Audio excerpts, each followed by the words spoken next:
자, 주님께서 오늘 본문을 통해서 이제 이렇게 이제 말씀하고 계셔요. 12절에 다시 한번 보면 내 계명은 곧 내가 너희를 사랑한 것 같이 너희도 어떻게 하라? 서로 사랑하라 하는 이것이니라 되어 있습니다. 자, 주님의 모든 계명을 다 한마디로 함축하면 주님께서 우리를 사랑한 것 같이 우리도 서로 사랑하라라는 것입니다. 어느 특정인에게만 사랑의 의무가 지어진 것이 아니라 우리 모두에게 똑같이 주어진 의무인 거죠. 어떻게 보면. 자, 또 거기 한번 보세요. 16절. 너희가 나를 택한 것이 아니요 내가 너희를 택하여 세웠나니 이는 너희로 가서 열매를 맺게 하고 또 너희 열매가 항상 있게 하여 내 이름으로 아버지께 무엇을 구하든지 다 받게 하려 함이라. 내가 이것을 너희에게 명함은 너희로 서로 사랑하게 하려 함이라 되어 있습니다. 그러니까 이제 포도나무이신 참 포도나무이신 예수 그리스도의 우리가 우리는 가지죠. 가지된 자로서 우리가 궁극적인 맺어야 할 궁극적인 열매는 서로 사랑하라라는 것인 거죠. 바로 이 목적을 위해서 우리가 주님을 선택한 것이 아니라 주님께서 우리를 선택하셨고 하나님의 자녀가 되게 하셨습니다. 그래서 우리가 정직의 열매, 또 신실함의 열매, 또 하나님 앞에서 그렇게 사랑의 열매를 쉼없이 맺어 갈 때에 그 모든 것은 최종적으로 우리가 서로 사랑하기 위함이다. 그래서 우리가 아무리 정직하고 신실하게 살아간다고 할지라도 서로 사랑하지 못한다면 참 크리스천일 수도 없고 주님의 제자일 수도 없다는 이야기입니다. 자, 그러면 도대체 그리스도인들은 왜 서로 우리가 사랑해야 할까? 그것은 너무나 당연하게도 한 나무의 가지들이기 때문에 그렇습니다. 그러니까 한 몸이기 때문에 우리가 모두 포도나무이신 예수 그리스도에게 붙어 있는 우리는 그의 가지들이기 때문에 그러니까 만약에 누구든 사랑하지 않으려는 자가 있다면 그는 주님의 가지 된다는 것을 부정하는 것을 의미하는 것이죠. 근데 주님의 가지 된 자기 정체성을 우리가 바로 인식하고 있다면 서로 사랑하고 아끼고 존중할 수밖에 없다는 거예요. 왜? 우리는 한 몸이신 예수 그리스도, 한 나무이신 주님께 붙어있는 존재들이기 때문에 그렇습니다. 그래서 본문을 토대로 해서 우리가 교회라는 공동체의 그림을 한번 그려보면 우리 중앙에 가운데 포도나무이신 참 포도나무이신 예수 그리스도가 계시고 그 나무에 수많은 가지들이 붙어있는 바로 성도들, 그 가지들이 서로 사랑하면서 가지마다 풍성한 사랑의 열매를 맺는, 그리고 그 열매를 농부이신 하나님 아버지의 뜻대로 쓰시는 거죠. 그 나무로부터 그러면 그렇게 열매들이 맺어지고 그 열매를 하나님께 쓰실 때 그 진동하는 그 사랑의 향기가 온 사방으로 흘러가게 되겠죠. 그런데 우리를 그 포도나무의 가시에 그렇게 비유하고 있는 이 오늘의 본문은 사랑이 무엇인지를 더 구체적으로 우리에게 보여주고 있습니다. 나뭇가지를 한번 생각해 보면 나뭇가지가 어떻게 서로 사랑할까? 땅 속의 뿌리에서 먼저 이제 그 뿌리가 내리고 싹이 돋고 이제 줄기가 나오게 되죠. 그리고 그 줄기에서 첫 번째 가지가 나오게 됩니다. 그리고 계속해서 두 번째 가지, 세 번째 가지, 수많은 가지가 뻗어나오죠. 시간이 흐를수록 이 먼저 나온 가지들이 더 튼튼하고 더 강해야 되죠. 그래야지 그 다음에 나오는 가지들을 지탱할 수 있으니까. 그건 당연한 이야기예요. 그런데 자세히 살펴보면 나무가 점점 자라나서 키가 커진다고 해서 먼저 나온 가지들이 계속 윗자리를 차지하고 있는 것이 아니라는 거예요. 아무리 나무가 크게 하늘을 찌르듯 자라나도 먼저 나온 가지는 여전히 가장 밑자리에, 그리고 두 번째 가지는 그 위에, 세 번째 가지는 그 위에, 또 그 위에, 그 위에, 그렇게 본래의 자리를 그대로 지키고 있는 거예요. 이를테면 나무의 가지는 위에서부터 아래의 순서로 뻗어나가는 것이 아니라 아래에서부터 위로 나오는 법이죠. 그게 법입니다. 그러므로 나무의 가장 윗자리는 언제나 가장 강하고 가장 오래된 가지가 있는 것이 아니라 가장 나중에 나오고 가장 약한 자리가, 가지의 자리가 가장 윗자리인 것이죠. 그러니까 나무는 아무리 크게 자라도 균형과 안정을 유지할 수 있습니다. 그렇기 때문에 만약에 가지의 위치가 순서가 바뀐다면, 바뀌어 버린다면, 오래되고 강한 가지가 굵은 가지가 약한 가지 위에 이렇게 나온다고 한다면, 나무의 균형과 안정은 뒷바퀴 깨어져 버리고 마는 거죠. 자, 그렇다면 그렇게 나뭇가지에게 그러면 구체적으로 사랑이라는 것은 무엇인가?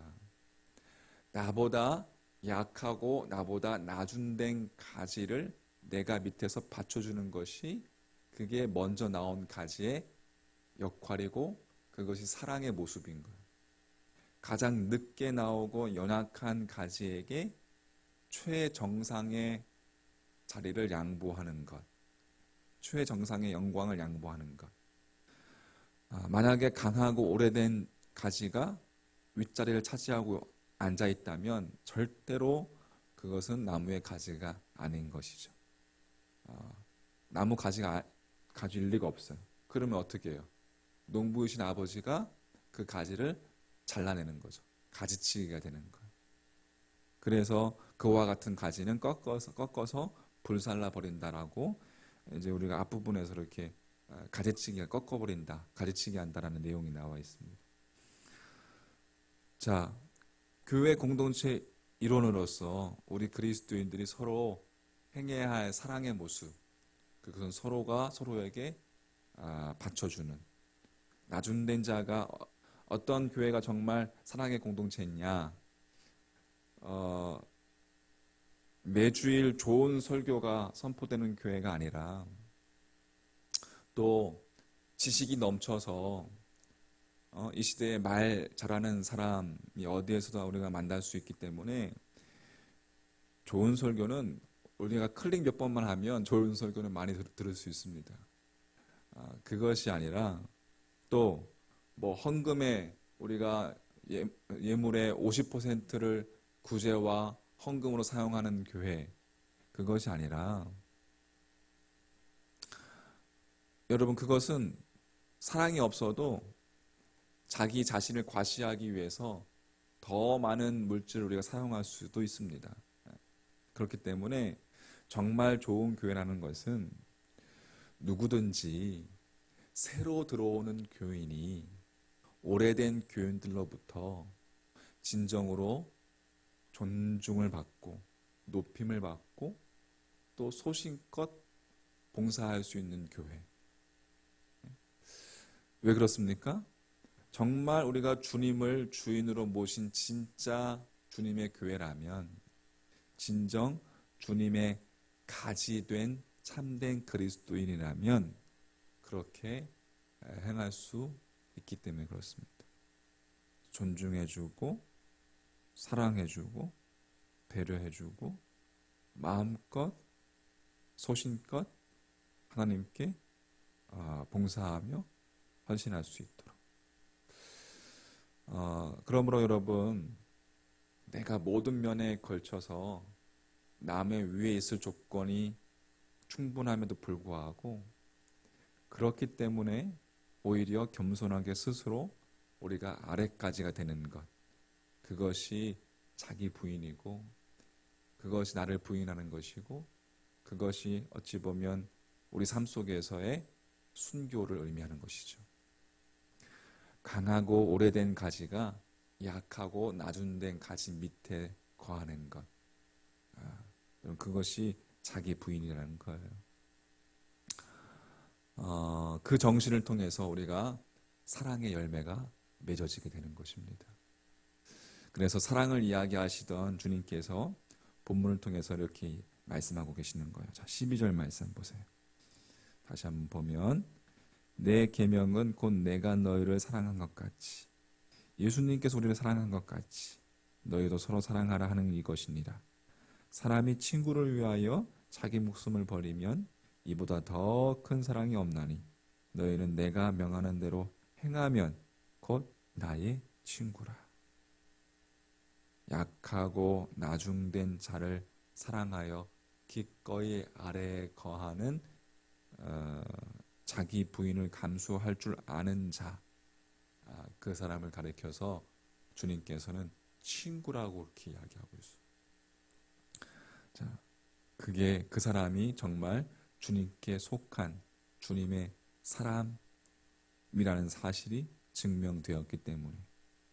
그래서 우리는, 그런데 주님은 그것에 그치지 않고 또 계속해서 이야기하고 계셔요. 자, 그 15절 말씀. 자, 이제부터는 너희를 종이라 하지 아니하리니 종은 주인이 하는 것을 알지 못함이라. 너희를 친구라 하였노니 내가 내 아버지께 들은 것을 다 너희에게 알게 하였습니다.